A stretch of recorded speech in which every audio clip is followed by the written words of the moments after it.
My husband Courtney had a car accident while at work, leading to over a month of hospitalization. Concerned for him as he couldn't move well, I visited him daily, bringing him fresh clothes and snacks.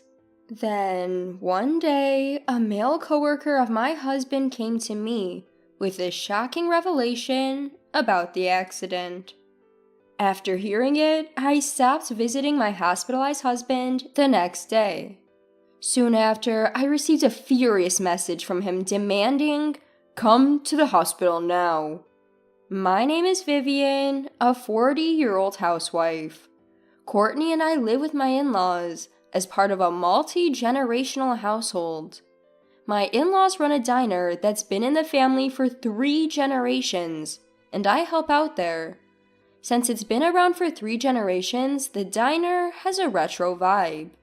This is a hit, even with the younger crowd.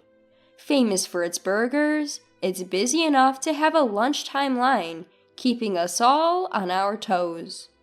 My in-laws, though blunt, are very straightforward, and we have an easy, say-what-you-mean relationship. They often express how grateful they are for my help with the family business. Courtney has no plans to take over the diner, focusing on his office job instead. This probably adds to their appreciation of my efforts. I work hard helping out at the diner, covering for my husband as well. I believe that's an important role for me as a wife. While this mindset might be considered outdated these days, luckily our kids have grown up and I have plenty of time. My wish is for Vivian to take over the diner someday. It'd be a shame to end it with me. My father-in-law often jokes, or maybe he's serious. Whenever he says this, I feel happy, thinking I must be a valuable asset to my in-laws. Moments like these make me glad to be part of this family. I would continue to live out my busy yet peaceful days in this household. I had been vaguely thinking that. Then, one day, my cell phone rang right after lunch service as I was taking a break. The call was from an unknown number. Hesitantly answering it, I found out it was from the local hospital. They told me that Courtney had had a traffic accident while at work and had been taken to the hospital. My hand trembled as I held the phone, my heartbeat accelerated, and cold sweat trickled down my forehead. After hanging up, I quickly informed my in-laws about the call and rushed to the hospital where my husband had been taken. We all arrived at the hospital with pale faces, anxious and worried, and hurried to my husband's room. Opening the door cautiously, I found my husband lying there, already treated. "Oh, you all came. I'm sorry." He spoke weakly as he noticed us, his body covered in fresh, painful-looking wounds. His life wasn't in danger, but he had fractured his right arm and leg. He'd be in the hospital for over a month, in pretty rough shape. It was a small mercy he hadn't hit his head. My husband told us he had crashed into a utility pole, trying to avoid a cat that suddenly darted into the road. My in-laws and I felt a wave of relief knowing he was okay. But despite this, my husband was visibly downcast. "I wrecked a company car in the accident, and with the long hospital stay, I might be fired." He sighed deeply. We didn't know what to say to lift his spirits. That's when my father-in-law chimed in. "Don't worry about it. If you get fired, you can work at the diner. You know better than anyone how well our business is doing. We could always use more help." Smiling, he patted my husband on the shoulder. My mother-in-law and I agreed, doing our best to encourage him. Sure, the company car was damaged, but there was no bodily injury to anyone else, and above all, my husband was safe. According to him, his co-passenger, a colleague, only suffered fractures and bruises. Getting fired seemed unlikely, and even if he did, we had the family business as a backup. He didn't need to be this down. Right now, healing should be his focus. I should apologize to the company. I'll get in touch with them tomorrow. As much as insurance would cover, ignoring the damaged car wasn't an option. Thinking it was my turn to act on my immobilized husband's behalf, I offered to contact the company. Contact might be necessary for the procedures related to the accident, but when I mentioned it, my husband stopped me firmly, saying there's no need to do such things. No need for you, Vivian, to get involved. It'll just complicate things. I'll handle it all myself. My husband says he will handle all dealings with the company and the police, and I shouldn't get involved at all. However, he's injured and not in a condition to manage things himself. I can't just pretend to be unaware of the situation. I told him that I intend to take action wherever I can, but he still insisted that I don't need to do anything. Just stay out of it. We might even end up in court with the company, so don't do anything unnecessary, he said, visibly annoyed. So, feeling unable to argue any further, I decided to let him handle it all. He closed his eyes, saying he was tired, and we left the hospital. From then on, while working at the diner, I'd visit him during any spare moment I had. But something started bothering me. My husband was acting strangely ever since his hospitalization. Was it stress from the injuries, or after effects from hitting his head during the accident? He seemed to get angry easily and lose his temper quickly. Doctors didn't find any brain abnormalities and said it was probably just stress from the accident. Indeed, it made sense that stress would build up in a long-term hospital stay without being able to move properly. It might be something unavoidable. But still, I couldn't help but be concerned about the change in him. When I'd bring him things he asked for or some fresh clothes, he would hurriedly send me away. Go back to the diner. You don't want to keep them waiting. Don't worry about me. Just go. At first, he seemed concerned about inconveniencing the family business. But even when I'd arrange my schedule to visit him, he would still tell me to leave immediately. Even if I said it was okay and I had time, he would get grumpy, so I would just leave the items and go. This pattern continued. His attitude didn't change, and my visits to the hospital became increasingly depressing. He would ask me to bring him this or buy him that nearly every day. More than 3 weeks remained until his possible discharge, and the thought of this going on was exhausting. Then, one day during lunch service at the diner, one of my husband's coworkers, Powell, came in to talk to me. I had seen him many times as he frequently visited our restaurant. Powell, always friendly and smiling, greeted me, but this time he had a serious look on his face and said he needed to talk to me about my husband. Sensing this wasn't a casual matter, we agreed to meet at a nearby cafe after my lunch shift. When I arrived at the cafe, Powell was already waiting at a table towards the back. He pulls out a tablet as soon as I take a seat and hands it over to me. "What's this about?" I ask. Just watch, Powell says.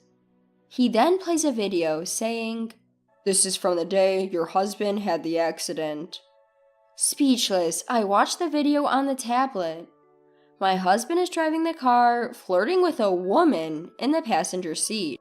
The two look way too intimate to be coworkers. To make it worse, the video has audio. The woman is telling my husband, "Hurry up and leave your wife." And my husband responds with a smile. "I can't wait to leave that old-fashioned, country diner-like wife of mine to be with you." He says terrible things about me and his own family. The two then discuss plans to get rid of me. The woman suggests making me initiate the divorce. I recognize her. The woman I frequently pass in the hospital corridor when I visit my husband. She always wears makeup, which stood out to me. She must also be in the same hospital, having been in the accident with my husband. So that's why he wanted me gone so quickly. Realizing this, my hands tremble with anger. Are you okay? Powell asks, to which I can't give a coherent answer. Powell then says the woman is a temp worker at my husband's company. There had been office rumors about them having an affair. A suspicious coworker suggested installing a recorder in the car they used for field work. Apparently, they found traces of infidelity in the company car, so they decided to record them as evidence. The video has also become a problem at their company. While Powell is telling me this, the video continues to play. Eventually, the woman playfully hugs my husband while he's driving, and the screen shakes violently before going dark. So that's when they hit the pole, not dodging a cat as he claimed. Powell and his colleagues decided it would be unfair for me not to know, so they shared the video as evidence of the affair. And Powell, who I've met before, was the one who brought it to me. Powell sighed. We're still discussing what to do with your husband and the temp he was with. Please don't hold back. I have no sympathy for them, I replied. And I have no plans on letting this slide. I thanked Powell, took the video evidence, and went home. About 2 weeks after hearing from Powell, I was about to go out during my break at the diner when my mother-in-law stopped me. Vivian, I hear you've been ignoring calls from my son. You haven't even visited the hospital. Where are you going every day during your break? She confronted me, clearly annoyed. Did my husband complain to his parents? Thinking this, I simply told her I was busy and tried to leave, but she grabbed my hand. Hold on, my son just called. I don't know what's going on, but at least talk to him. She handed me her cell phone. I took it and held it to my ear. Why have you been ignoring my calls? It's tough over here without you. My husband was complaining from the other end of the line. My mother-in-law was probably listening, looking at me with a displeased face. By now, my father-in-law had also arrived. Don't you care about your injured husband? Your visits are the only thing I look forward to. I also need a change of clothes. I don't want to wear hospital gowns. Bring me some. My husband spoke regardless of my silence. Listening, I responded with a single sentence. I absolutely despise of doing anything for you. Let's get a divorce. I hung up immediately after. For a moment, silence fell. Then both in-laws spoke up. Divorce? Just like that? Abandoning your injured husband is outrageous. You won't take care of him when he might lose his job? That's cold-hearted. My usually cordial in-laws were furious, calling me heartless. It was the first time they directed such anger at me, and I couldn't help but feel shaken. But I can't back down now. I took out my phone and handed it to my in-laws. Judge me after you watch this video. I pressed play on the footage of my husband's accident that I'd gotten from Powell. They looked at me skeptically, but reluctantly started watching. Soon, the color drained from their faces. By the end of the video, they were furious. The in-laws were showing an even stronger anger than before. But not at me. Their anger was directed at their son. This is why I'm divorcing him. I've been meeting with lawyers and real estate agents during my breaks lately. Sorry I didn't tell you earlier. Both of them apologized in return. Tears welled up in mother-in-law's eyes, and father-in-law wore a face mixed with frustration and anger. Is Vivian really leaving us? Father-in-law muttered softly. I can't stay here if I'm divorcing my husband. I explained I'm already looking for a new job and a new place. Both nodded, deeply apologetic. Meanwhile, both our phones were buzzing non-stop with calls from my husband. I answered and simply said, "We're getting a divorce," before hanging up. He must be panicking. Mother-in-law picked up his call next and simply said, "We're taking her to the hospital now," and hung up. Father-in-law laid his hand gently on my confused shoulder and turned to mother-in-law. We're closing shop this afternoon. Let's go to the hospital. We'll make him take responsibility for betraying Vivian. Mother-in-law nodded strongly in agreement. "I'll put a closed sign at the entrance right away," she exclaimed, running off. Could it be? Are they taking my side over their own son? I felt tears in my eyes. Though unplanned, the three of us headed to my husband's hospital. As soon as we entered the room, he yelled at me. "You're divorcing me now? Are you out of your mind? You know how tough it's going to be for me even after I get discharged, right?" My husband starts calling me a heartless woman.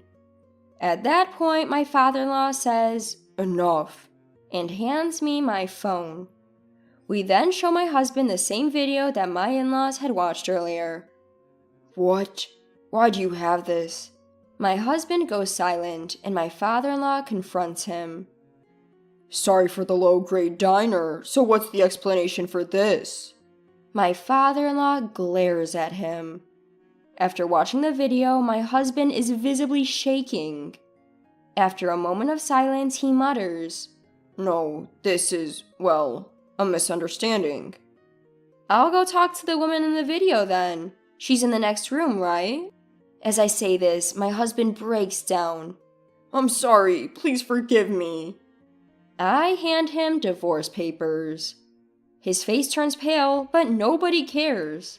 Even my in-laws say, "We're cutting ties with someone like you."